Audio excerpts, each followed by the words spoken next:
I'm the sixth audience member.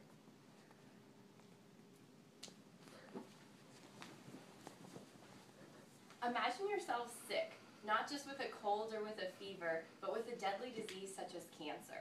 Now, your only hope for survival is the generosity of family, friends, or just random strangers in the form of a bone marrow transplant. Now, you might think that it's relatively easy for people to find matches, but in fact, there are 10,000 people every year that need bone marrow transplants, and only half of them actually receive them. Now today we're going to talk about why we should register to be bone marrow donors. And the first is because it's an easy solution to the problem. Currently, there's a national campaign called Be the Match that makes it really easy to register as a bone marrow donor. First, what you do is you register online and put in all your information. Second, you receive a kit in which they'll test you to see if you're a match for other people. What happens is they take a cotton swab, you put it on the inside of your mouth, and you send in that sample. That'll stay current in their system until you're 61 years old, or you decide to cancel your registration. Now during this time, they could find matches from across the world, anywhere, to be your bone marrow recipient. Now you might think that while registration might be really easy, it's a really dangerous and painful process as they try to make it seem on television. Now that's actually not a true statement. So we're going to look at the truth about the actual bone marrow transplant and what happens to the donor. Now the first type of bone marrow transplant is the peripheral blood stem cell collection. Now this is the most common and it is non-surgical. What actually happens is 5 days before the actual procedure, you start receiving daily injections of blood growth hormone. Now these injections take less than 2 minutes. It's a simple procedure and it gives you enough stem cells in your system to truly help with the transplant. On the day of, you have needles stuck in both of your arms, and what happens is they circulate your blood so that they take the stem cells out and put the blood that they don't need back into your system. Now this means that there are very little side effects. There's low blood loss because of the way that it circulates, and there are just minor headaches, soreness, and just some discomfort at the injection site.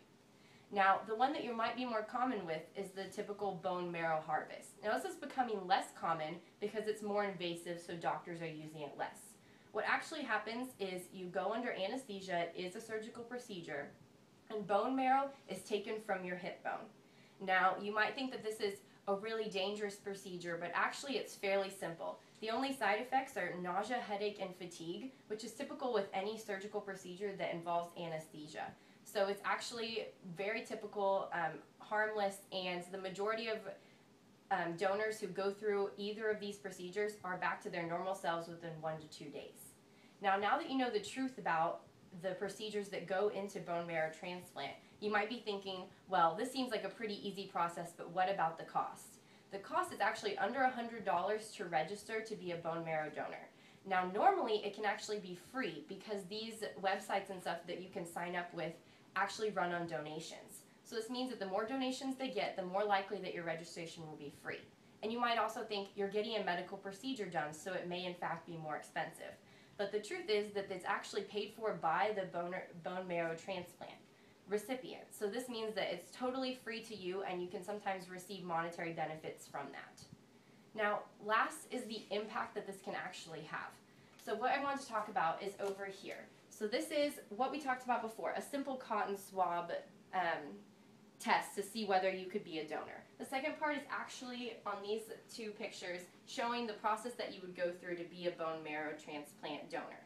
And the next is a woman who had cancer and the person that gave her a chance to get her life back. Now that's the impact that you can have if you register to be a bone marrow donor. You get to save lives, give people a chance to start their lives over again, and give them a gift that they could not receive otherwise. Now, in conclusion, why wouldn't you be a bone marrow donor and register? You can save 5,000 more lives every single year just by putting your name into the system and giving them a simple cotton swab. You could be saving a life. Now, I challenge you to visit marrow.org and put in your registration information and register to be a bone marrow donor. Now, you might never get called on to help, but if you do, you would be making such an impact in a person's life. Now, does anybody have any questions? Yes, Brianna? What age is the best for potential donors? Ages 18 to 44 are typically the best. The younger that a person is, the more likely that they would choose it because their cells are more likely to regenerate well and to be a successful transplant. The older they are, the less likely that they would pick someone, though you do stay in the system till you're 61 years of age. Next question, Darby. Can you only register online, or is there an in-person option? Now this is a national campaign.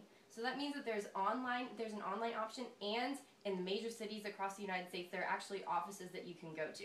Now, if you're uncertain about how exactly you would be able to use the kit to take the cotton swab and send in your sample, they can actually show you in office as opposed to doing it online and merely receiving instructions in the mail. Next question. Well, you've done all this research looking into it. How do you feel about registering yourself?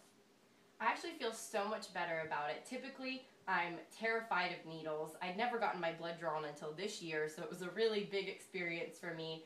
But actually learning about it, I'd only seen what was on television, and so I thought it was really painful and terrifying. But knowing that there's a non-surgical option that can actually save a life, you're not just giving blood to a hospital or something, you're giving a part of you that can change someone's life for their entire life. It's not just for one hospital stay, it's for a lifetime. And I think that it's really worth, having a needle injection or something to make that happen. So I think I would definitely register myself now that I know the truth about what exactly goes into being a bone marrow donor.